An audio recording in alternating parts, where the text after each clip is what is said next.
I find it interesting, don't you think, that the person who blew the whistle, the person who made the fuss about the Garrick not accepting women, has now been thrown out of the club for ungentlemanly behaviour. Apparently he wrote an email which was fairly angry, and in it he compared the attitude of the people with power in the Garrick to Putin's style. Well, I think he's wrong. I think Putin's style wouldn't be to admit women, would be to have more dogs.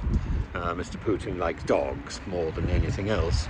In fact, there was a biography about Putin, and the biographer, oddly, didn't die, he didn't fall out of a window. In fact, I think he's still alive. But the biographer was suggesting that Mr. Putin was more likely to be gay because he preferred dogs to women, and he surrounded himself with a lot of young men, young soldiers, a little bit like Ludwig II of Bavaria. Anyway, the number of women who have protested about not being members of the Garrick is quite substantial. There's Joanna Lumley, who was denied membership in 2011.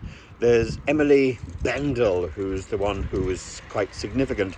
She's a lingerie company executive, and I think her quest led to a vote which came out at just over 50%, but 2/3 of the members of the Garrick would be needed to shift this particular agreement. And this particular agreement, it isn't covered by the Equality Act of 2010 because it's a private club, and there are other clubs which have become mixed. The Athenaeum in 2002, the Oxford Cambridge, of course, in 1996, but even then I think the Oxford Cambridge was already admitting women as associate members for much longer. Pratt's, Michael Gove, Stephen Fry, Jeremy Paxman eventually became a member after being blackballed on a number of occasions.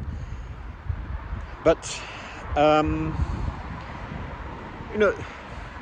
there's a fellow there's a barrister, Michael Beloff, KC, who originally said that because there was a line that new members, he can only be proposed by one member and seconded by another.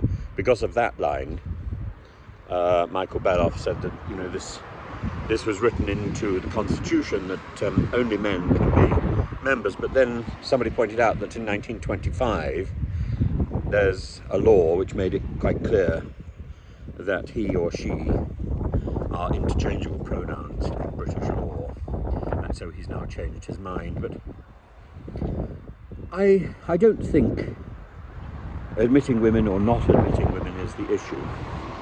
I think the real issue is the control and the opportunity of people to mix together outside work, and particularly judges and senior politicians to do so outside a work environment, and in an environment which is peculiar. Under modern conventions, it's peculiar, and it's that level of control without any form of constraint.